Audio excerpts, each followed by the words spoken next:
Hi everyone, it's Sean from What Up, and welcome back to another video. Now, this is going to be my episode 2 breakdown of the Wheel of Time. If you're new to the channel and you don't know what I do here, I usually cover Wheel of Time show news. However, in addition to the news and castings and all the other great things I usually do on the channel, I'm also doing a bunch of videos per episode of the Wheel of Time show. So, between now and Christmas, there is going to be an absolute avalanche of content from me that's all related to the Wheel of Time.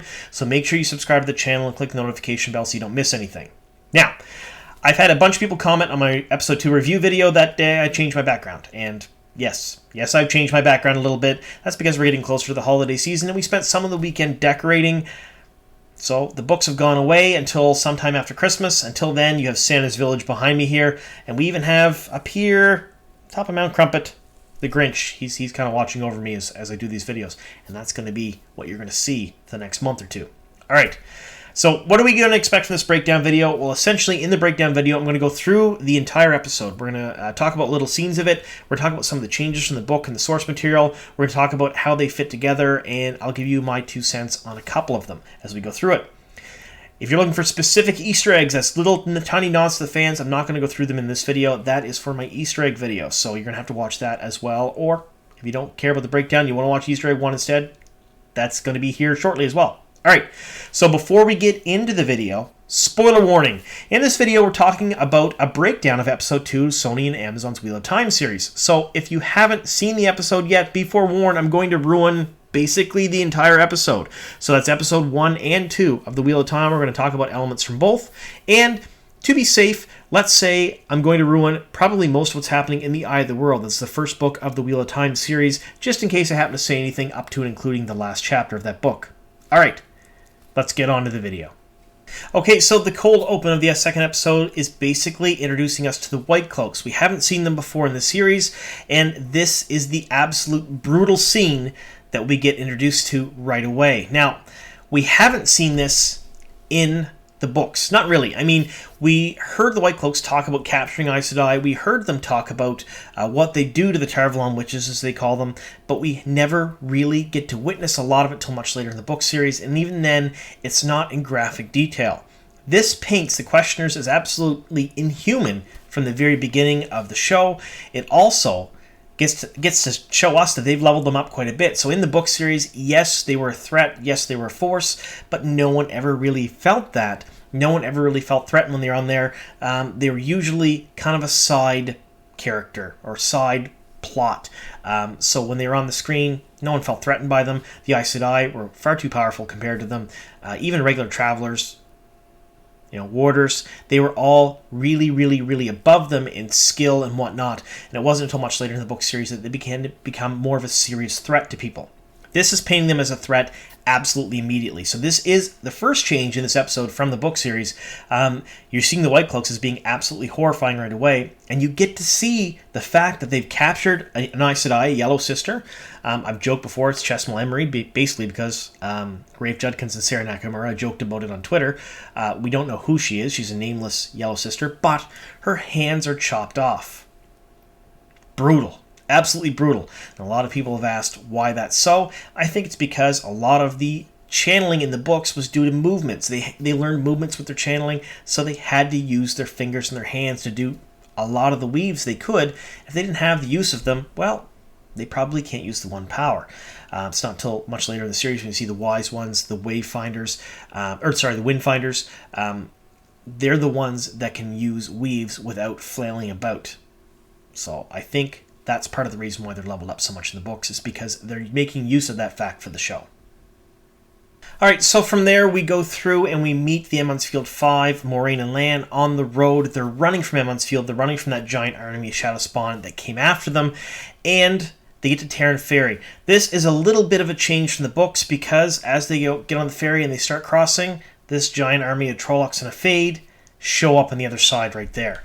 Now, beautiful, powerful scene, however, a little bit different from the books. So I think what they've done here is, after they escaped the 2 rivers and they left, they had Tom Merrilin in tow, which we don't have right now. We don't see him till much later in the season. So they changed some things there.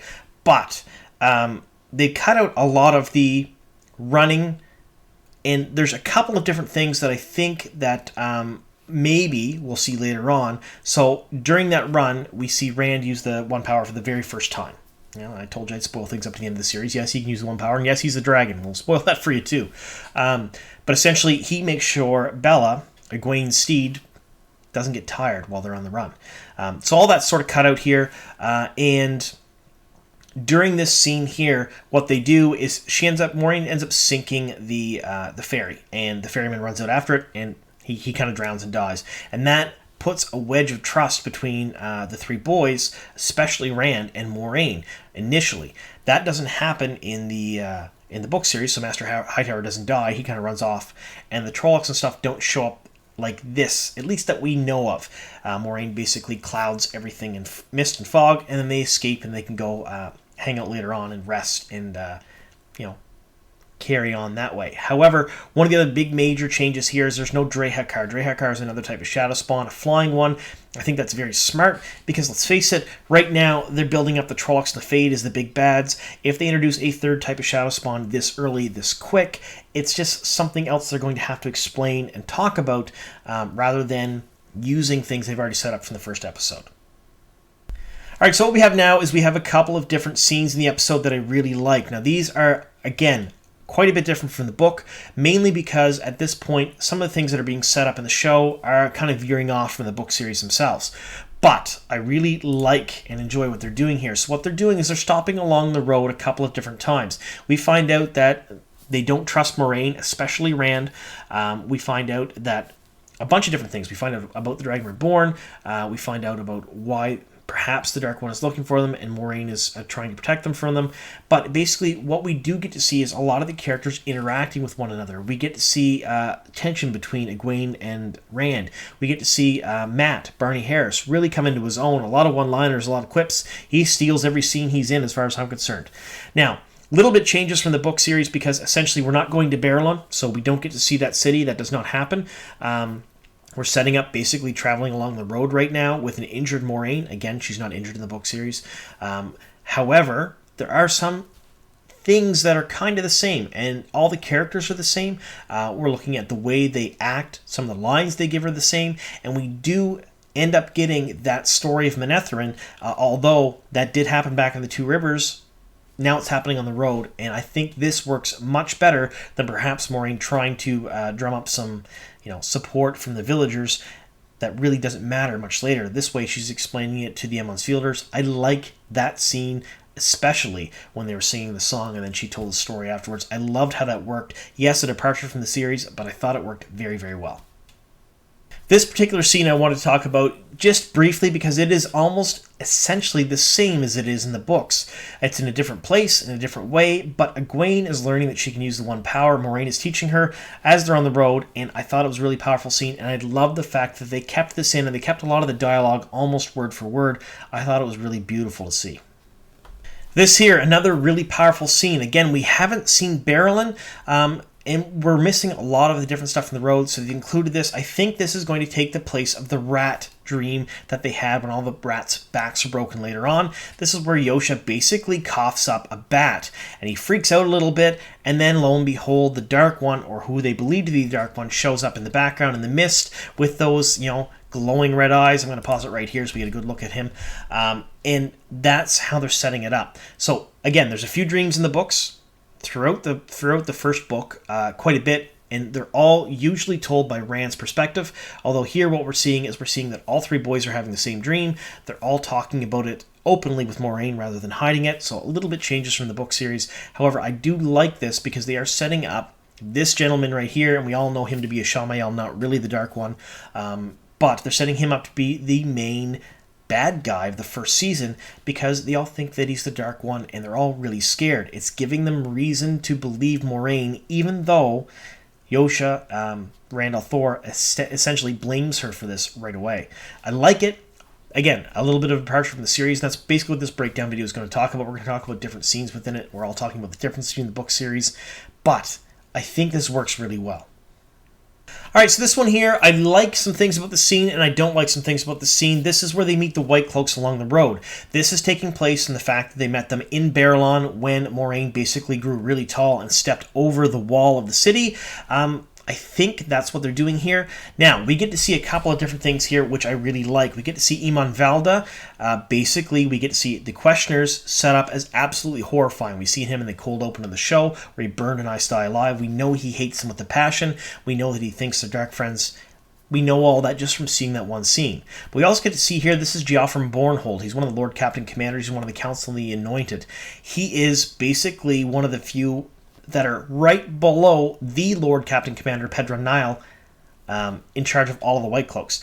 Now, we don't know that specifically yet for the show, if it's going to keep that same rank structure or whatnot, but we do know that in the book series, he was a practical man. He's the one who captured Perrin and Egwene, and he sort of wanted to let them go because, let's face it, they were a problem for him.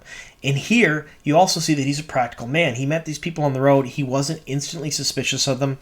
Even though the Whitecloaks do not get along with the Aes Sedai in any way, shape, or form, he suggested that Moiraine go see his sister, try to find one of the sisters in Whitebridge to get healed, because that's the only thing that can heal that wound. They're setting him up as a reasonable man, and I like that. And I think that's going to happen right up until the fact when, well, we see him get killed. I think probably closer to the end of the second season. Although, who knows, they've changed a few things here, but I love the Whitecloaks. I love the way they're leveled up, and I think we're going to see much more of them in the first season and the second season than we did in the first couple of books.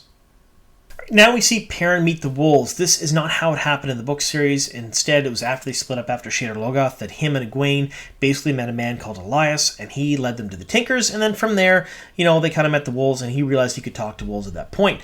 However, the show, they're setting it up just a little bit differently. We're going to talk about this later on in this episode. However, there's no Elias. So they're showing him meeting them here on his own. They're showing that they're not really a threat to him, even though he's horrified of them.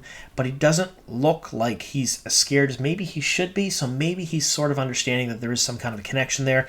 I like that they're setting it up slowly like this, because there's a couple of times in this episode where they see or they meet wolves, and Perrin is just kind of more confused, I think, than scared. But I like that rather than what they did in the books, where they kind of thrust him right into it, and he got very upset right away. So again, a big departure from the book series. However, I do like how it works. After this, they go into Shadar Logoth, and the events sort of kind of play out the same way. Now, Mat does wander off on his own in this, rather than going with Perrin and Rand to explore the city. But he's wandering off, and he still gets the ruby-hilted dagger. He doesn't get it from a treasure trove, kind of like the big Aladdin treasure trove we've seen in the book series. However, he's still getting that. But the biggest change here is there's no more death. Now, we've seen and heard a couple of different things here that maybe make us think that we're going to see something a little bit different in this. Maybe more that's going to be played out just a bit differently, because I've heard Fane whistling in this. And I'm going to cover this a little bit more deeper in my Easter egg, but we heard Fane whistle in the first episode when he was leaving after the Trollocs were attacking. We heard the same whistle here in Shadar Logoth. I believe he's here, even though he's not on screen. So even though we don't have more death, I think we're seeing Fane. I think Fane is going to be leveled up and changed a fair bit from the book series, because let's face it, as cool as he was for some of the series, he wasn't really written all that well later on. He could have been a much more powerful, impactful character, and I really would have liked him to see or take different paths within the series that we didn't really get to see. I'm hoping maybe they sort of kind of do that in the book series, or the television series rather, and give him a much more expanded role. Again, this change is a little bit different. And there's one of the things in here that I didn't like, and I'm going to say that right now, and that's Shadar. Now, Shadar in the book series was a mindless white mist fog. It just roamed around looking for food, and when it became agitated, it would lash out and try to grab things, whether they be horses or men, and it would eat them and suck the life force from them. In the show, it's a oozing black, kind of weird mist that did have a mind of its own. It actively chased everyone and chased him outside the city. I didn't like that so much as I did in the book series, mainly because I had this image of what it should be, and that's probably the only reason why. Does this play out a bit better? Is it a little more suspenseful? Perhaps, but I really would have liked to see that mindless, misty fog with those big tendrils coming out and eating them played up like something from an H.P. Lovecraft book. Alright, so in the closing moments of the second episode, we see this. We see the party split up, and they're split up much the same way they are in the book series, but we get this little scene here that doesn't really happen in the books, and this is Nynaeve getting the drop on Lan. Now, I've heard quite a few complaints online about this, is that Lan would never allow that to happen. How could this happen? Well, it happened in the books. I don't know how well you remember them. However, when they were split up like this, Nynaeve was with him in Shadar Logoth. She did get across the river. She did basically track them. And after she tracked them, it was Moraine who noticed that she was climbing in behind a tree, not Lan. Lan was surprised, whipped around, half pulled his sword from his sheath, and then rammed it home with a lot of anger because she got the drop on him. This here is a much more dynamic and exciting way of doing it. She crept up behind him and put the knife under his throat, and people said, well, Nynaeve wouldn't do that. She's not a badass. She couldn't do those things. She did them in the book series, but maybe in a slightly different way. Now, this ends with we have Perrin and Egwene together. We have now Lan, Nynaeve, and Moraine together. And then we have Rand and Mat together, just like in the book series. So right at the end of Shadar Logoth, they're split up the same way as I would expect them to be split up from the book series. Small changes, of course. But you got to understand that up to this point, the end of episode 2, yes, there are changes to the book series, changes to the way things are shown on the screen. However, the core of the story is still there. They're still showcasing the same progression through the first book. So while things may be changed to fit the screen, and whether that's for monetary reasons, for scheduling conflicts, the way it looks on the screen better, maybe it was just a way they could play it out, or people like the way that sounded better. I think they're still keeping the heart and soul of the story together, and I really did enjoy it. So I want to hear what you folks think down below in the comments. You've all seen, probably I would hope at this point, the first 2 episodes at least. If you're watching this video, you've probably seen at least the first 2 episodes. What did you think of them? Let me know your honest thoughts. Did you think they were great? Did you think they were done poorly? I mean, there's a lot of divide in the fandom right now. There's a lot of people who really love the series and love everything about it. There's a lot of people who really don't. I personally love the series. If you see my reviews, you know there are certain elements of it that I don't like about it, and that's absolutely fine. However, overall, I think it's a fantastic adaptation, and I think they are keeping to the core of the story. So let me know what your thoughts down below in the comments, and I want to thank you so much for sticking with me here to the very end, and here's to many more.